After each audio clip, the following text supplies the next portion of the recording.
अरे तू भगवान का अविनाशी अंश है, तेरे को कुछ नहीं चाहिए प्यारे। तू शरीर भाव में स्थित हो गया, इसलिए चाहिए, कुछ नहीं चाहिए। जिस दिन जो ठान लेगा वैसे ही होगा।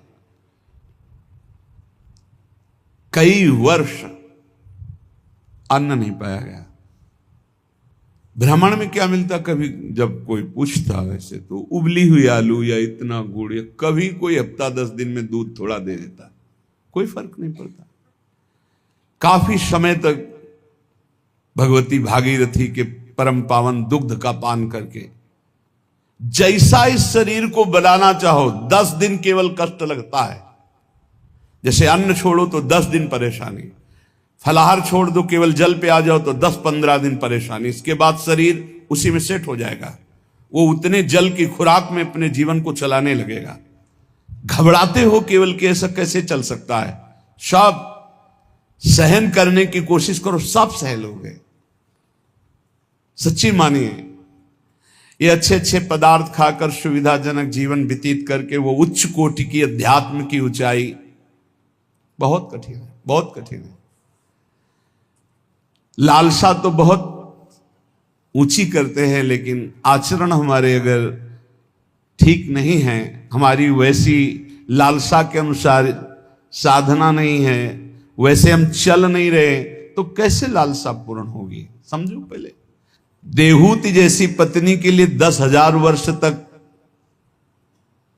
करदम जी को तपस्या करनी पड़ी थी। भगवान प्रकट हुए थे तब महाराज आदि सम्राट मनुष्य रूपा से प्रकट हुई देहूति जी, और भगवान कपिल देव जी जैसे पुत्र प्रकट हुए। तपस्या, भजन। बोले जो मंद बुद्धि वाले हैं, अच्छा खाने को मिल रहा है, सुविधाजनक रहने को मिल रहा है, दिन कट रहा है, दिन काटने के लिए मिला है। अरे एक एक मिनट सार्थक करने के लिए, काटने के लिए नहीं। दांती पीस के भजन होता है। देखो हम बताएं तुम्हें अनुभव की बात, 10-5 मिनट भजन में मन लग जाएगा, जो अच्छा अभ्यास किए हो। शब्द याद रखो, या हम खाई पी बातें कहते हैं। अगर भजन का अभ्यास अच्छा कर रहे हो तो 10-5 मिनट, बहुत बहुत 20 मिनट घसीट ले। इसके बाद वो संकल्प विकल्प खड़ा करेगा, बेमतलब की बातें सामने, और भजन को रोकने की कोशिश करेगा। चलाओ, एक मंत्र चलाना, दूसरा नहीं चलाना, एक पकड़ लो मंत्र। 20 मिनट के अंतर्गत आप हमारे अनुभव को देख लेना, एकदम दृश्य खड़े करना लगेगा। और ऐसा उल्टा चले गए, बस ऐसे होता है, दांती पीस के उसको बार बार लड़ो, बार बार उसको परास्त करो, उसको बार बार परास्त। बेमतलब की बातें, बेमतलब का दृश्य, बेमतलब की घटनाएं उपस्थित करके वो मंत्र को रोकेगा। चलाओ, ये भगवत मार्ग की बात कह रहा हूं। अब 1 घंटा निकालो आप ऐसे युद्ध में, फिर आप खड़े हो आसन से तो ऐसे खिड़की में गर्दन जाएगी। पहले कुछ देख लें, कुछ सुन लें, कुछ, और नहीं है तो ये वो अभ्यास कर ही नहीं सकता जिसके पास मोबाइल है, नहीं कर सकता। क्योंकि जब वो स्थिति आती है ना, दांती पीस के इसको जबरदस्ती बस में करने की, पक्का समझो ऐसे ही करना पड़ता है। तो उसको लगता कैसे मारो, तो लगता है इसी मंत्र से मारो, ये तभी वो विचलित होता है। बार बार पसीना आ जाता है, माथे पे नहीं, मन पे पसीना आ जाता है, थक जाता है। जब लस्त हो जाए, त्राहिमाम मच जाए, तब और जिद्दी बनकर मंत्र जप करो, अभी बस में हो जाए। नहीं, इस मन को दुलार करना है, मन के अनुसार चलना है, और भजनानंदी की लिस्ट लगानी, लिस्ट यही लगानी है ऊपर से। महान भजनानंदी, महान त्यागी संत, सुनना ये चाहते हैं और लड़ नहीं सकते 5 मिनट युद्ध इस मन से। बड़ा विचित्र खेल। तो बोले ये जो मंद प्राज्ञ है, ये निर्णय करने वाली कुछ नहीं, कुछ समय के लिए ये शरीर मिला है, लड़ ले, जीत जाएगा, प्रभु की प्राप्ति कर लेगा। और अगर इसके दुलार में रहे तो मरेगा, जाएगा, छूटेगा शरीर। तू अविनाशी, ये विनाशी है, तेरे साथ कभी नहीं रह सकता। जो भजन में प्रधान भाव रखे हुए वही उत्तम भाग्य वाले। श्रीपाद कह रहे मंद प्रज्ञास्त एवात्र मंद भाग्यास्त। अगर मंद बुद्धि तो मंद भाग्य, और तीव्र बुद्धि आप भजन के लिए निकले। भजन जब हम देखा कि शून्य जैसा हो गया मन, न मंत्र पकड़े न नाम पकड़े न कुछ नहीं, बस जिद, वो भी जिद्दी है। अरे तूफान को रोक लेना सहज है, हिमालय को उठा लेना सहज है, लेकिन मन को रोक लेना, ऐसा हमने योग वासिष्ठ में पढ़ा है। अब वो शून्य हो गया, जब जिद की शून्य हो गया, ना मंत्र पकड़ रहा है ना कुछ पकड़े, एकदम खड़े हो गए, पद गायन शुरू किया। अब तेरी जरूरत ही नहीं, जोर जोर से पद गायन। ऐसे थोड़ी इस पर ऐसे थोड़ी चढ़े बैठे रह गए, हर समय 24 घंटे चढ़े बैठे। तब वो धीरे धीरे धीरे फिर हाथ उठा दिया। अब वो जब सहयोग करने लगा तब आनंद आने लगा, और जब आनंद में डूबने लगा तो परिपक्व हो गया। फिर उसको थोड़ी देर बहुत विघ्नकारी, अंदर ही अंदर खत्म, न मंत्र में लग रहा है, न नाम में लग रहा है, न एकदम शून्याकार स्थिति। अब हम चलाना चाह रहे मंत्र, वो बिगड़ेल कुछ नहीं सन, और उसके बिना होगा नहीं कुछ। जैसे हमारे बिना वो कुछ नहीं कर सकता, ऐसे बंधन और मोक्ष का कारण मन ही है। इसको बिल्कुल हमको ठीक करना है, दवा खवानी है, इसको दवा खवा के इसको स्वस्थ करना है, तभी हम भगवत प्राप्त होंगे। हमारे बिना ये कुछ नहीं कर सकता, तो इसके बिना भी हम कुछ नहीं कर सकते, क्योंकि यही बंधन और मोक्ष का कारण, इसको ठीक करना ही है। इसलिए लोक चिंता ननो धर्म चिंता न देहगा, श्रीमद वृंदावने राधा कृष्ण भाव भ्रतो मम। श्री वृंदावन में यदि आपको आने को मिला है, सत्संग मिला, धामवास मिल रहा है, अब मन से तुमको निकालनी लोक चिंता ना, नो धर्म चिंता ना देहगा, खाली करो, यही करना है। लोक चिंता नहीं होनी चाहिए, कल क्या होगा, आज का तो काम चल गया, अगला महीना कैसे काम चलेगा, ये अगर चिंता है तो तुम्हें भगवान का भरोसा नहीं है। ये भजन के समय ज्यादा प्रपंच रचेगा, किसका देना है, किसका लेना है, किसने कब 10 साल पहले किसने गाली दी थी, 10 साल पहले, वो सब याद करवाएगा। मन जलेगा, उसने ऐसा क्यों कहा था, उसने तब पकड़ो कि इस समय मंत्र जपने के लिए बैठे हुए, प्रपंच करने के लिए बैठे हुए। नहीं देखो ना, यही करता है। आप जब बिल्कुल एकाग्रता पूर्वक टीवी देखते हुए तो फिर बढ़िया है, फिर कोई परेशानी नहीं। एक कुर्सी में और आदमी बैठा लो, फिर माला ले लो, कोई परेशानी नहीं। ये हम उनकी बात कह रहे हैं जो असंग होकर मंत्राकार वृत्ति कर रहे हैं, उनकी। तब इसकी असलियत समझ में आती कि मन हमारा इस समय दोस्त है या दुश्मन। भजन के एकदम विरुद्ध खड़ा हो जाता है। लोक चिंता, और फिर क्रियाओं की भी चिंता करो, भजन हो जाएगा, अभी तो वो करना है, अभी वो करना है। वो जिस समय भजन में बैठो उस समय ये सोच लो कि अगर आसपास आग लग जाए तो भी हम नहीं उठेंगे। आसपास आग लगी हो तो भी नहीं उठेंगे। योगक्षेमम वहाम में हम करने वाले भगवान मुझे उठाया के या आग को शीतल करें, उनका विषय है। और सच्ची कहते हैं यदि जब चल रहा है तो अग्नि की भी ताकत नहीं कि आपके रोम को झुलसा दे, यदि सत्य भाव में स्थित हो। प्रहलाद जी को आग में झोंक दिया गया, कबीरदास जी को आग में झोंक दिया गया, कुछ नहीं हुआ, क्योंकि आग में जो दायिका शक्ति है वो प्रभु के द्वारा दी गई है, प्रभु ने ही प्रकट की है। पूरी लंका जल गई, हनुमान जी महाराज की पूंछ के बार में भी झुलसन नहीं हुई। क्यों? ताकर दूत अनल जय सिरजा, जरा न सोते कारण गिरजा। बोले उनके दूत हैं जिन्होंने अग्नि का सृजन किया है, अग्नि की रचना की, जिन्होंने अग्नि को प्रकट किया है, अग्नि में जो दाहिका शक्ति दी है। लोक चिंता ना, अगर आपको भगवत प्राप्ति करनी है तो तुम्हें कल की चिंता नहीं करनी। अभी वर्तमान में जो कर्तव्य है, भजन, मन को परमात्मा तत्व में लगाना, और शरीर से जो भी क्रियाएं हो, कुछ समय तो ऐसा रखो जो क्रियाहीन भजन हो। शांत, हम तो कहते हैं माला भी मत लो उस समय, ईमानदारी वाला भजन कह रहे हैं। शांत बैठ जाओ, बस केवल आंखों के सामने मंत्र चलाओ, चाहे आंख बंद करके चाहे खुला करके, और बस देखो ये कहां जाता है। जहां जाए फिर इसको दौड़ा के लाओ इसी मंत्र पे, जहां जाए फिर दौड़ा के लाओ बार बार। मंत्राकार वृत्ति 10 मिनट ऐसा साधन करोगे तो कई घंटे के भजन का फल मिल जाएगा। देखते हुए 10 मिनट भजन करोगे तो कई घंटे जप का फल मिल जाएगा।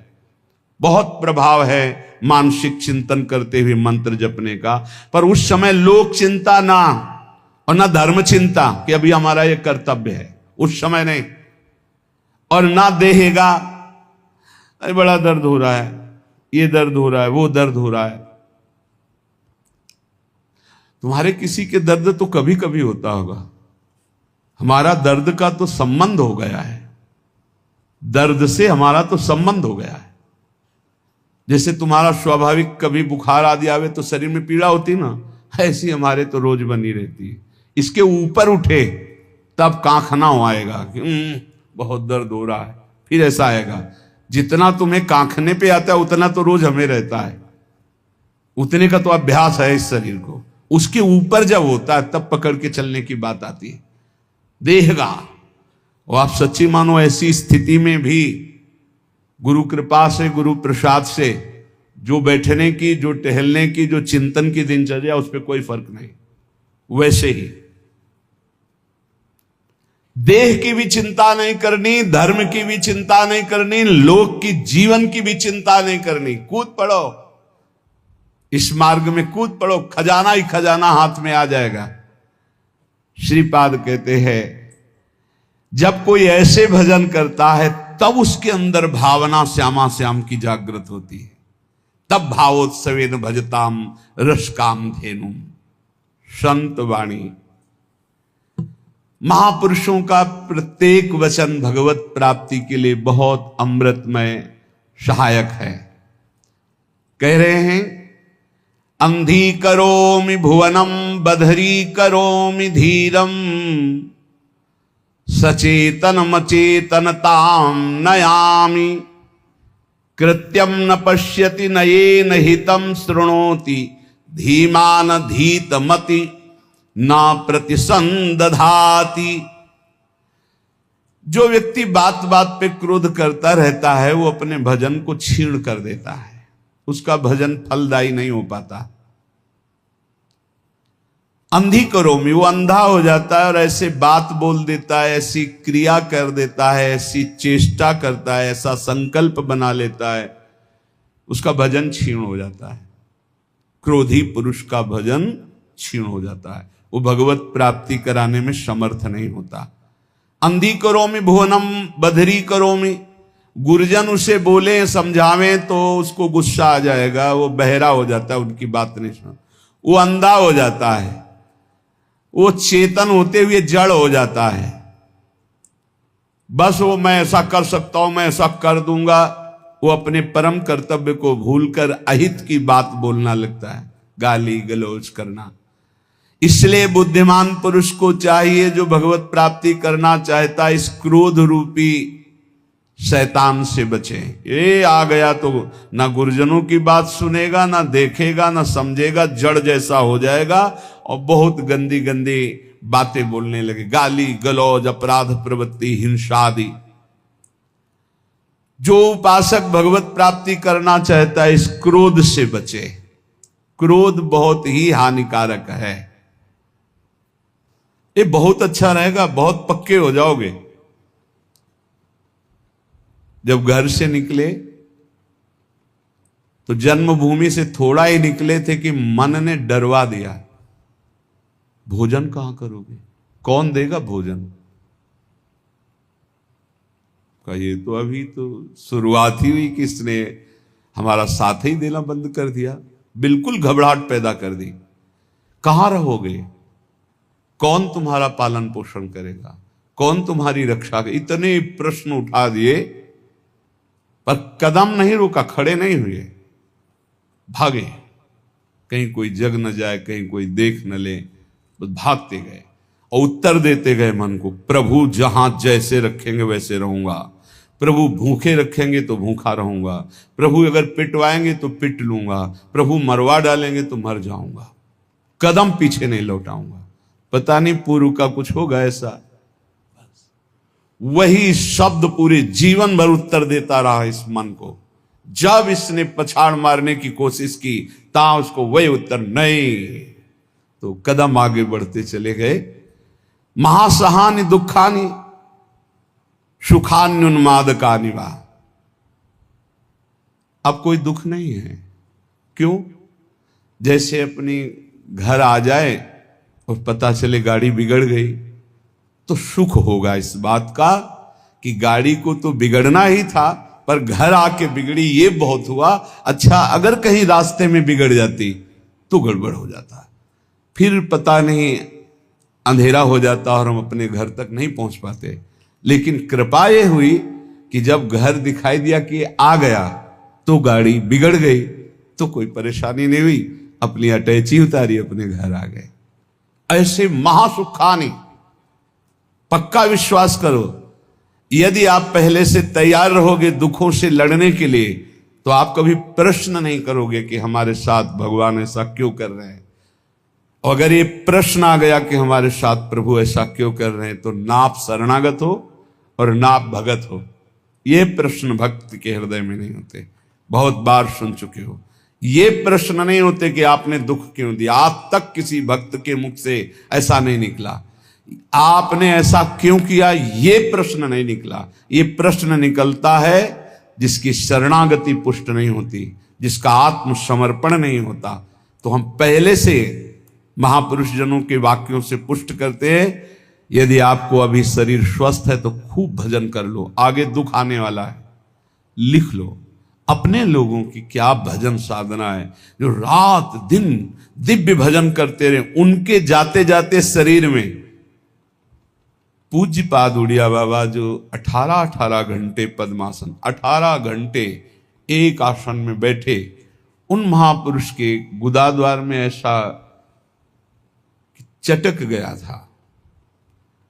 वो जो भी नाम हमें तो याद नहीं है, ये इन नामों में नहीं है जो अभी लिए जाते हैं, गुदा रोग से संबंधित जो बड़ा पीड़ा देने वाला रोग होता है, पर वो होता इन्हीं गुदाद्वार के अंतर्गत, बहुत पीड़ा।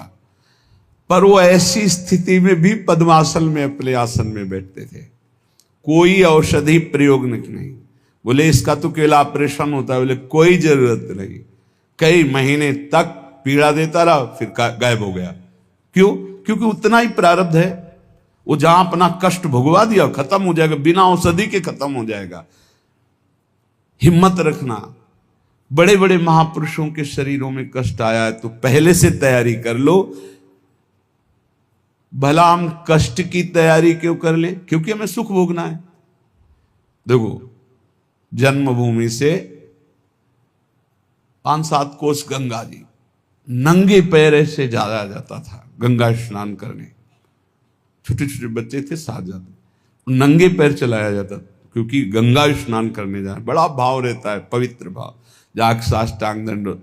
तो ये गर्मी सहते हुए नंगे पैर जा रहे हैं, गंगा स्नान करके फिर नंगे पैर आ रहे हैं। क्यों? क्योंकि गंगा जी पाप हारणी है। पाप नष्ट होगा तो क्या होगा? बोले सुख मिलेगा। सुख की लालसा से इतना कष्ट सह रहे, निर्जला एकादशी रह रहे हैं, एक बूंद पानी नहीं पी रहे, कष्ट सह रहे। ये कष्ट क्यों सह रहे? बोले इससे भगवान की भक्ति मिलेगी, पाप नष्ट होगा, हृदय में शांति सुख मिलेगा, धर्म बनेगा। जानबूझ करके जो कष्ट सहा जाता है, उससे जो जानबूझकर पाप किए गए वो भस्म हो जाते हैं। तो हम पहले से महासहानि दुखानि, भक्ति मार्ग में चलने के लिए पहले से कमर कस लें। हमारा अपमान होगा, हमारे शरीर में असाध्य रोग हो सकता है, हमें कोई भारी संकट विपत्ति घेर सकती है। क्यों? क्या भक्ति मार्ग वाले को ही मिलता है? नहीं, भोगना तो सबको पड़ता है, पर भक्ति मार्ग वाले को तैयारी इसलिए करनी कि लड़खड़ा के रुक न जाए, उसको इस क्षेत्र को क्रॉस ही करना है। इतना सबको क्रॉस करना पड़ता है। जैसे आगे की यात्रा बड़ी सुखद है, पर 1 किलोमीटर बहुत कष्टप्रद है, तो आप पहले तैयारी कर लीजिए जल पी करके खा पी के तैयार कर कि अब हमको 1 किलोमीटर कष्ट में व्यतीत करते हुए दौड़ना है, ऐसे जाना होता है इस मार्ग में। तो खा पी के शास्त्रों का स्वाध्याय करके, सत्संग सुन करके, संतों के चरित्र सुनकर हम परिपक्व होते कि ऐसी भीषण कष्ट की अवस्था में भी मुझे भजन करना है। और भाग पड़ो, रुको मत। देखो, अगर इस मार्ग में तुम्हें जीतना है तो एक जिद्दी स्वभाव बनाना होगा। ये हमारे अनुभव की बात है। बड़े महापुरुषों के जीवन दिनचर्या को देखकर उसी का नकल करने की कोशिश की, अनुसरण करने की कोशिश की कि वैसे ही चलना है। कैसी भी परिस्थिति हो, हमारी दिनचर्या नहीं टूटनी चाहिए, बस आप जीत जाओगे। जरा सा कुछ शरीर में होता है तो कहां है वो, दिखाई नहीं, थोड़ा शरीर अस्वस्थ है, ये विषयी पुरुषों का होता है। ये शब्द विषयी पुरुषों का होता है, भगवत पार्षद साधकों का नहीं होता है, साधकों का नहीं होता है। किसी भी परिस्थिति में अगर जान है तो दिनचर्या है, पकड़ो, हमें ले चलो। नहीं ऐसे चलने लायक नहीं, चलो व्हील चेयर में बैठा लो, ले चलो, ये हमारा टाइम है चलने का, चलाओ। बिल्कुल जिद्दी स्वभाव, किसी की ना सुनना, अपनी दिनचर्या को भगवान मान करके चलना, बस जीत जाओगे, जीत जाओगे। कोई भी परिस्थिति परास्त नहीं कर सकती, कोई भी परिस्थिति।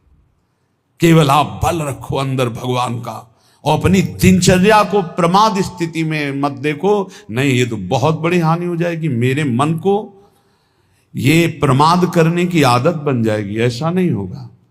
हमने बड़े महापुरुषों को देखा है, दिनचर्या भगवान का स्वरूप। कैसी भी परिस्थिति में यदि दिनचर्या को आपने टालना नहीं सीखा तो जीत जाओगे।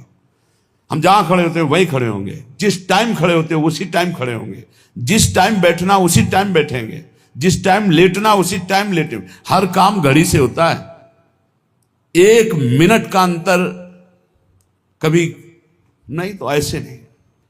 लड़ना सीखो, हारना नहीं।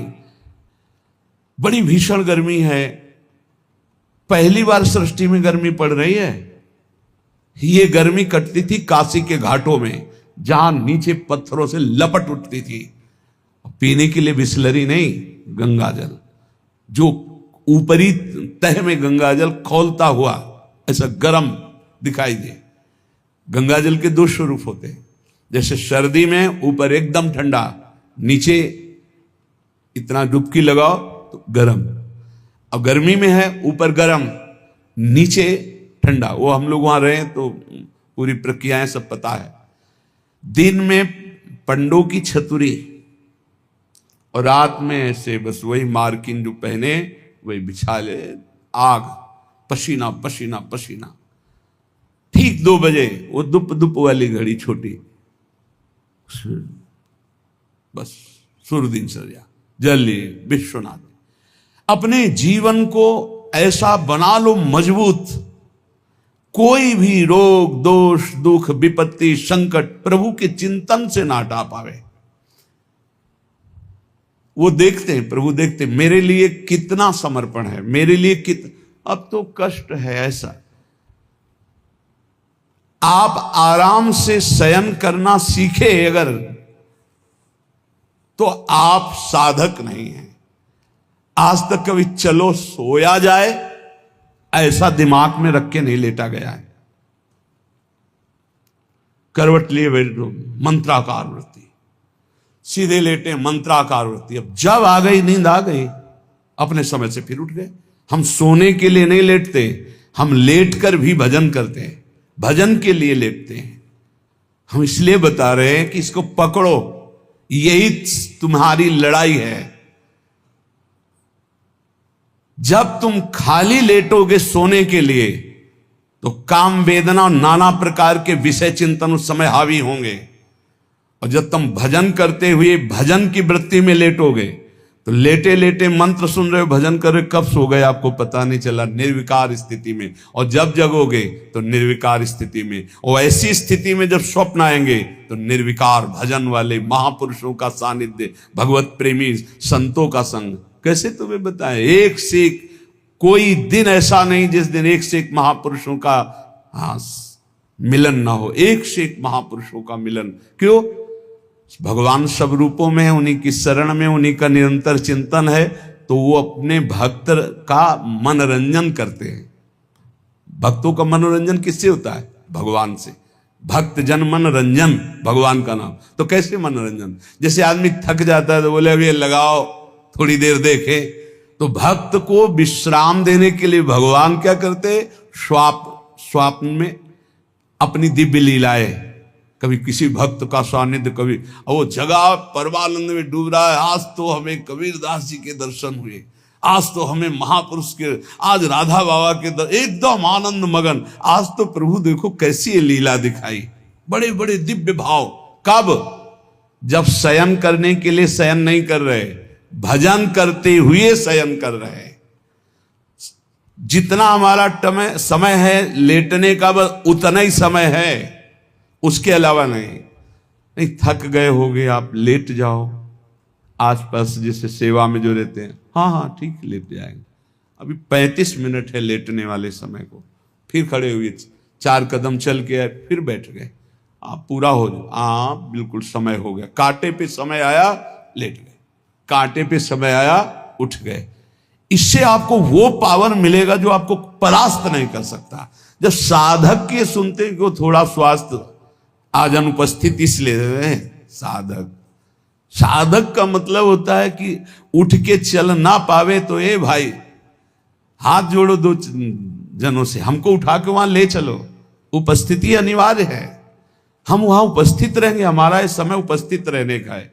बैठ नहीं पाएंगे तो सीढ़ी में लेट के सुनेंगे, लेकिन हम वहां उपस्थित रहेंगे।